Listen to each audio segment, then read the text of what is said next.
ओला dock YouTube channel को subscribe करें और बेल आइकॉन को दबाना मत भूलें। अस्सलाम वालेकुम नाज़रीन, मेरा नाम डॉक्टर आसमा अब्बास शाह है। मैंने यूनिवर्सिटी ऑफ लाहौर से डीपीटी कंप्लीट किया, 1.5 ईयर हाउस जॉब की शेख ज़ैद हॉस्पिटल में, और देन एमएस न्यूरो मैंने कंप्लीट किया यूनिवर्सिटी ऑफ लाहौर से। और राइट नाउ मैं इकरा मेडिकल कॉम्प्लेक्स में 3 से 9 प्रैक्टिस कर रही हूँ एज अ न्यूरो फिजियोथेरेपिस्ट। आज मेरा टॉपिक जो है वो सीपी चाइल्ड पे है। न्यूरो में स्ट्रोक, पार्किंसंस के बाद जो एक बहुत कॉमन इशू है वो है सीपी चाइल्ड। पाकिस्तान के टॉप डॉक्टर्स के साथ अपॉइंटमेंट बुक करें, वो भी पेशेंट फीडबैक देखते हुए। लाखों लोगों की तरह पाकिस्तान के सबसे बड़े डॉक्टर नेटवर्क का फायदा उठाएं और आज ही ओला डॉक ऐप डाउनलोड करें। ओला डॉक, डॉक्टर का अपॉइंटमेंट आसानी से। सीपी चाइल्ड्स किस तरह के होते हैं, कैसे होते हैं?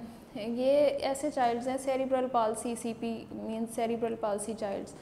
सेरिब्रल पाल्सी होती ये है कि आपका ब्रेन का सेरिब्रम रीजन जो है वो उसकी ग्रोथ नहीं हो पाती। अब सेरिब्रम क्योंकि हमारा हायर ब्रेन रीजन है, हायर ब्रेन सेंटर है, जब उसकी ही ग्रोथ नहीं होती या मिनिमम ग्रोथ होती है तो चाइल्ड में सर्टेन टाइप ऑफ पैरालिसिस आता है। इसकी सबसे प्राइमरी रीज़न ये है कि ड्यूरिंग प्रेगनेंसी डेवलपमेंट नहीं हो पाती है ब्रेन की।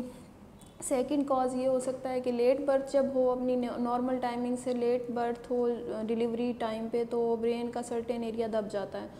इसके बाद इसकी जो है टर्शरी कॉज, मतलब थर्ड वन इसकी कॉज ये है कि आफ्टर बर्थ चाइल्ड को 1 ईयर तक, 6 मंथ तक या 2 ईयर्स तक भी कोई इंजरी, कोई एक्सीडेंट, कोई टेम्परेचर या लाइक गर्दन तोड़ बुखार वगैरह इस तरह की कोई इलनेस हो तो उसमें भी ब्रेन ग्रोथ स्टॉप हो जाती है।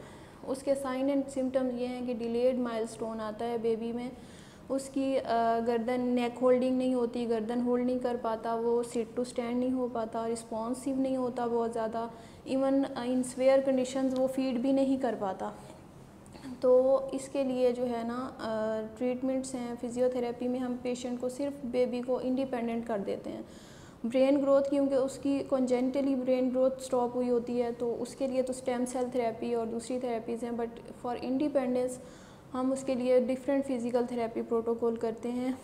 उनमें 2 टाइप के प्रोटोकॉल्स आ जाते हैं। एक स्पास्टिक सीपी चाइल्ड्स होते हैं जिनमें बहुत ज़्यादा स्पास्टिसिटी, मसल रिजिडिटी होती है, और एक फ्लैसिड जिसमें बिल्कुल एक फ्लफ़ी टाइप बेबी होता है, कोई रिस्पॉन्स नहीं कर पाता और बिल्कुल उसकी मसल टोन हाइपोटोनिक वो बेबी होता है, मसल टोन बिल्कुल नहीं होती, या तो बहुत हाई टोन होती है या तो बिल्कुल लो टोन होती है।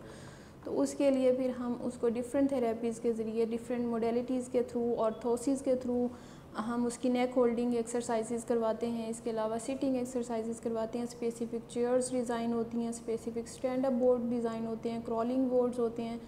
एक कंप्लीट प्रोटोकॉल के थ्रू वो एक baby within a year, within a 6 month enough to recover हो जाता है कि वो इंडिपेंडेंट हो सकता है, लोकोमोशन की तरफ आ सकता है, स्टैंड अप हो जाता है, फीडिंग खुद कर सकता है, अपनी क्लॉथिंग खुद कर सकता है। इतने तक का ट्रीटमेंट हम फिज़ियोथेरेपी में इफ़ेक्टिव ट्रीटमेंट इसका करते हैं। तो अगर आप सीपी चाइल्ड्स आप कहीं आपको ऑब्जर्वेशन हो या आपको आपके घर में हो तो आप ओला डॉग के थ्रू मुझसे अपॉइंटमेंट ले सकते हैं।